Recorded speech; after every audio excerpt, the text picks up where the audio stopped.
우리는 더 이상 CPI 발표를 중요하게 생각하지 않아도 된다고 생각합니다.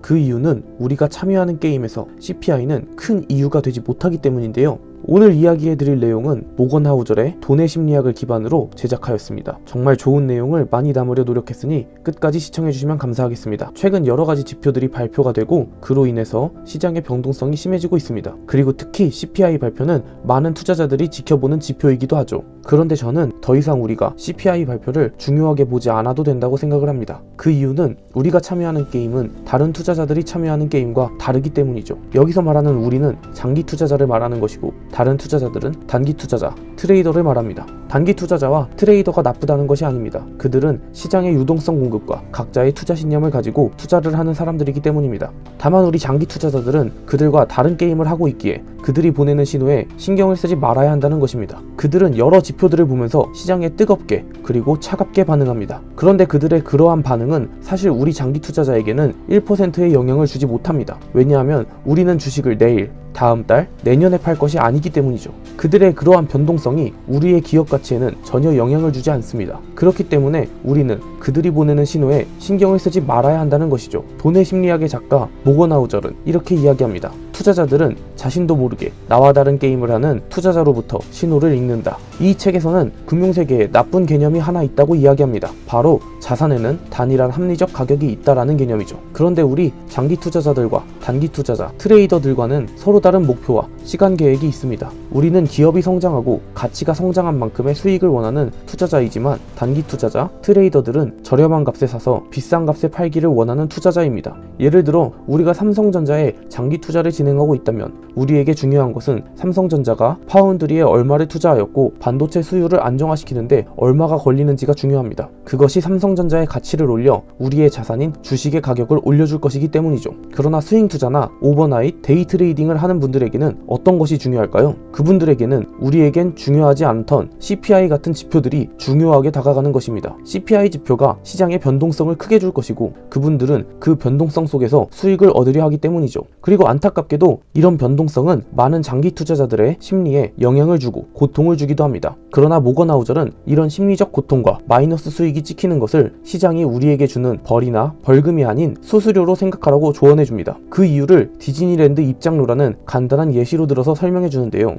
디즈니랜드의 입장료는 $100이고 $100의 입장료를 지불한 대가로 아이들과 아이들의 부모는 잊지 못할 근사한 하루를 얻습니다. 가장 대표적인 플로리다 디즈니랜드의 연간 입장객은 매년 2천만 명 정도이고 이 또한 일간 이용자를 9만 명으로 제한했을 때 나오는 숫자입니다. 그리고 그들은 입장료 $100를 절대 벌금으로 생각하지 않죠. 행복한 하루를 얻기 위한 수수료로 생각하는 것입니다. 그렇다면 투자에서는 어떨까요? 모건 하우절은 많은 투자자들이 자동차나 주택, 음식, 휴가의 대가는 기꺼이 지불하려 하지만 훌륭한 투자 수익의 대가를 지불하는 것은 길을 쓰고 피하려 한다고 말합니다. 실제로 우리는 수익이 마이너스로 찍히는 것을 매우 고통스러워합니다. 저 또한 계좌가 계속해서 하락하면 속으로는 더 싸게 살 수 있어, 오히려 좋아 라고 생각하면서도 마음 한켠은 돌을 올려놓은 것처럼 무겁습니다. 이러한 심리적 고통의 이유는 투자의 대가가 즉각적으로 보이지 않기 때문입니다. 디즈니랜드에 가면 즉각적으로 가족, 연인과의 행복한 시간이 돌아옵니다. 주택, 자동차를 사면 안락한 주거 환경과 편리한 이동수단이 주어지죠. 그러나 우리가 성공적인 투자를 진행하고 있더라도 우리는 지금 우리가 잘하고 있는 것인지 옳은 방향인지에 대한 의문이 끊임없이 올라옵니다. 그렇기에 투자에서 변동성이 수수료가 아닌 벌금처럼 느껴지는 것이고 우리의 투자에 큰 이유가 될 수 없는 CPI 같은 지표들을 보면서 가슴을 졸이게 되는 것입니다. 우리의 투자 기간을 10년으로 늘려보면 1년에 12번, 10년이면 120번의 CPI 발표가 있고 다른 발표까지 더한다면 매우 많은 지표들이 있습니다. 정말 흔하디 흔한 지표들인 것이죠.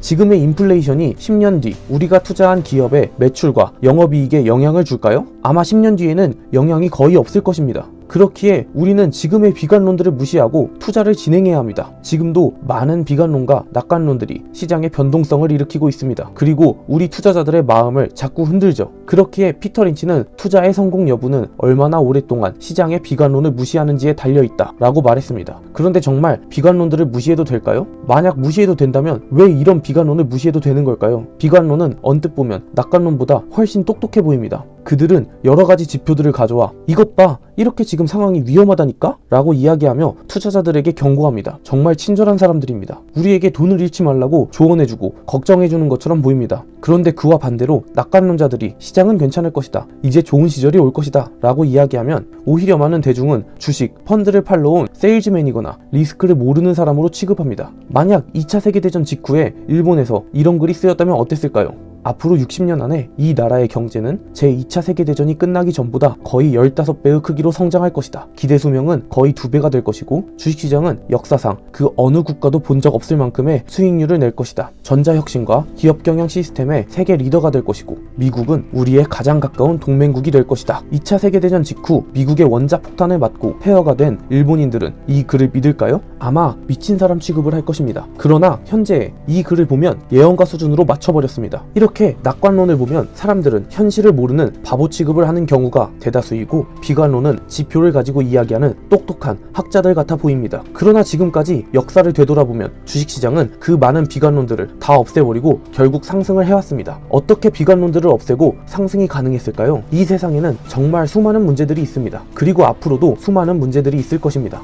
그러나 그런 문제들은 항상 해결되어 왔고 해결될 것입니다. 2008년 환경주의자 레스터 브라운은 2030년이 되면 중국은 하루 9,800만 배럴의 석유를 필요로 할 것이다. 현재 전세계 하루 석유 생산량은 8,500만 배럴이고 이보다 크게 증가하는 일은 아마 없을 것이다. 전세계 석유 비축량이 바닥날 것이다. 그의 말이 맞았습니다. 석유의 수요는 급증했고 유가는 배럴당 20달러에서 138달러까지 치솟았습니다. 그런데 이렇게 유가가 급증하니 석유 생산업체들은 기존에는 채굴 비용이 많이 들어 생산하지 않던 깊이 있고 채굴 난이도가 높은 석유까지 모두 생산하기 시작했습니다. 그리고 더욱 효율적인 생산 방식을 위해서 새로운 수압파쇄, 수평 채굴 기술이 등장했고 생산 단가를 떨어뜨리며 더욱 많은 석유를 생산하기 시작했습니다. 필요는 발명의 어머니입니다. 나쁜 상황이 나쁜 채로 남아있을 거라는 가정은 쉽게 할 수 있습니다. 그러나 정말 나쁜 상황이 되면 인류는 그 나쁜 상황을 해결하기 위해 무언가를 개발하고 문제를 해결해 나갑니다. 지금까지 그래왔고 앞으로도 그럴 것이라고 저는 생각을 합니다. 그렇기에 그런 문제들을 해결해줄 기업들의 장기 투자를 할 수 있는 것이고 CPI 발표와 같은 일시적인 문제들과 비관론을 무시해 나갈 수 있다고 생각을 합니다. 이 영상을 시청하시는 구독자분들도 여러분이 지금 어떤 게임에 참여했는지, 장기 투자 게임인지 단기 투자 게임인지 생각해 보신다면 우리와 다른 게임을 하고 있는 투자자들의 반응에 스트레스를 받지 않으시고 투자를 진행해 나가실 수 있을 것이라는 생각이 듭니다. 구독자 여러분의 성공적인 투자를 기원합니다. 감사합니다. 재테크하는 청년이었습니다.